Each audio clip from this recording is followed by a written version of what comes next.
¿Cómo están? Un bendecido día para cada uno. Un gusto saludarlos. Vamos a trabajar, chicos, con el desarrollo de nuestras actividades. En la clase pasada estuvimos hablando, ¿verdad? Y comentando ya acerca de cómo va a estar establecida la unidad de hecho, ¿verdad? Pues ustedes hacían una portada ya de la misma. Y tenemos aquí la integración y discapacidad de un cambio de paradigma.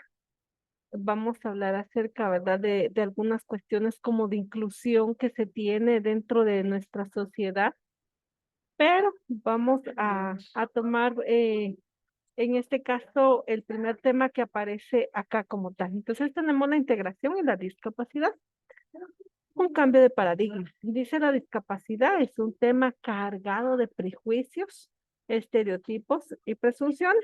Miren, solo con esos tres términos nosotros tenemos mucho de qué hablar.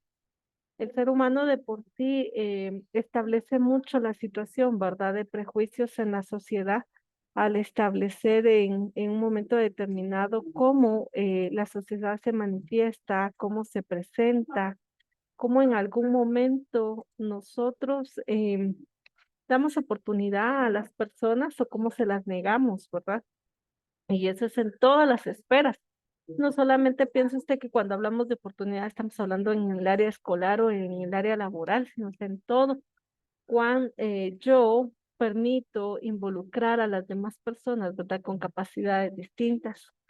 Los estereotipos que manejamos, ¿verdad? A veces pensamos o suponemos que ciertas características especiales que tienen las personas pueden ser contagiosas. Miren, para ello existen muchas situaciones que nosotros, pues definitivamente vamos a ir observando acá y se van a dar cuenta ustedes, ¿verdad? Al final, cómo funciona esa parte de los estereotipos. Las presunciones, a veces suponemos y afirmamos ciertas situaciones cuando en realidad, pues, no es así. En general, se presume que las personas que padecen algún tipo de discapacidad no pueden desempeñar funciones normales. Ustedes tal vez han visto en alguna ocasión en los supermercados, es donde regularmente se ve un poquito más.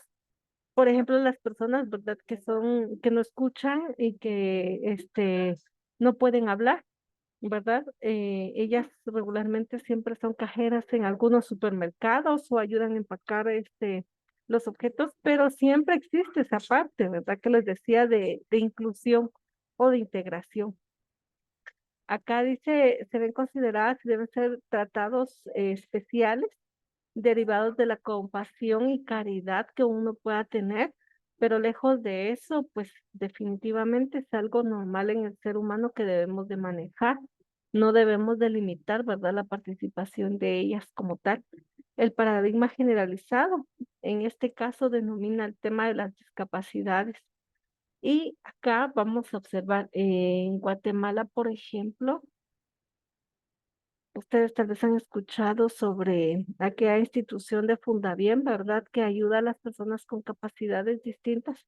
Y lo que hacen, ¿verdad? Es recaudar dinero para poder establecer las terapias que necesitan las personas y sobre todo que se puedan integrar, ¿verdad?, a una sociedad.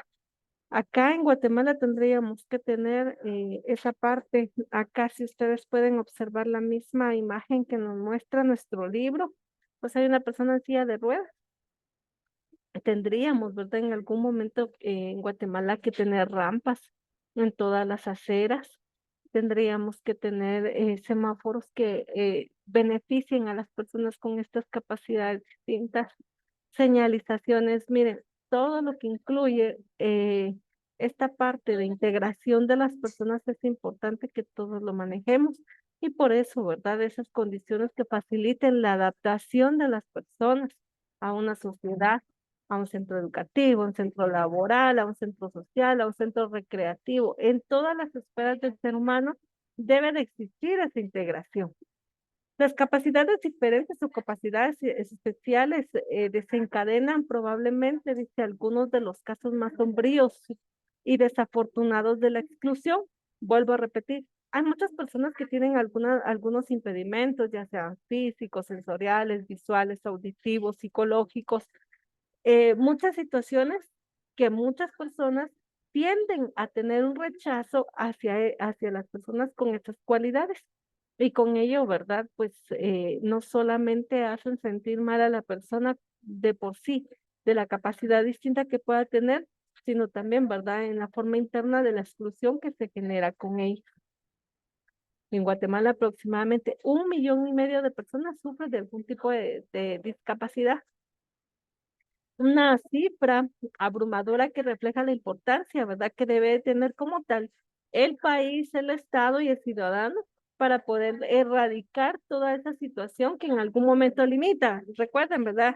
Muchas veces ponemos las barreras nosotros mismos y las ponemos porque desconocemos de esas situaciones, desconocemos cómo debería de brindarse una ayuda, un apoyo, una estimulación, sobre todo, ¿verdad? La integración que debe de existir en ellas.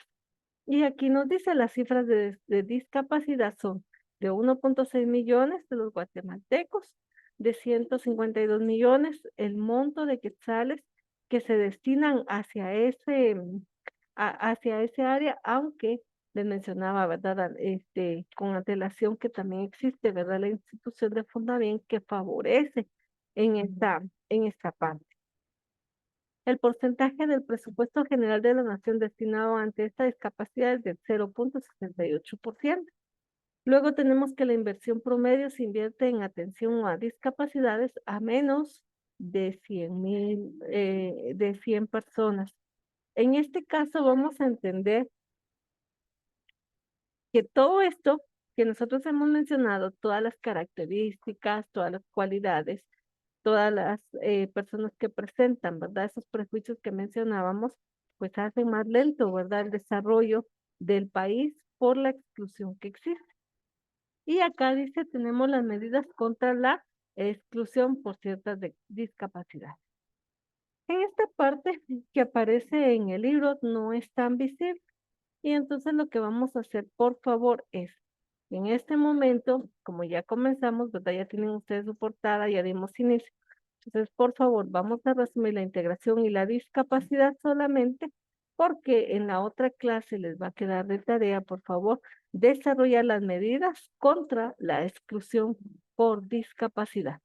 Entonces, por favor, anoten, en la próxima clase van a buscar las medidas contra la exclusión por discapacidad, pero eso va a ser para la próxima semana. Pero necesito que lo anote, por favor, porque eso va a quedar como tarea. Medidas contra la exclusión por discapacidad. Eso es lo que van a ustedes a investigar. Aunque yo creo que igual, de hecho, nos va a dar tiempo para que ustedes puedan investigarlo y comentarlo dentro de clase.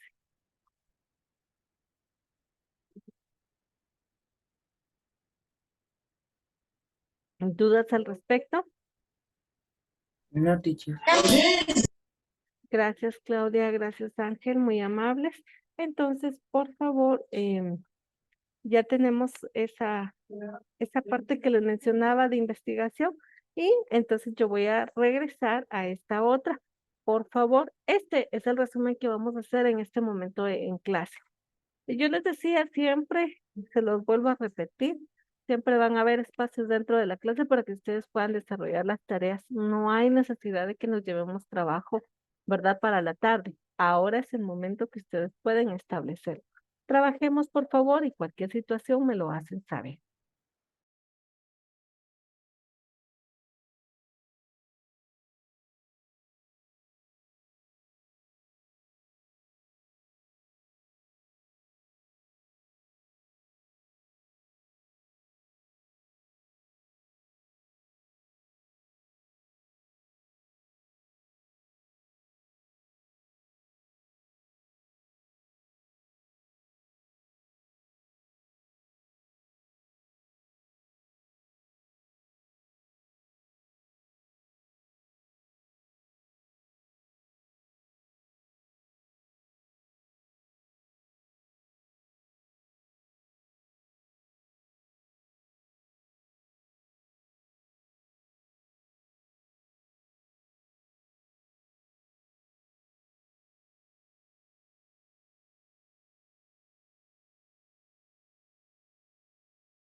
Muy bien, jóvenes, que tengan una feliz y bendecida tarde. Pueden pasar a su última clase.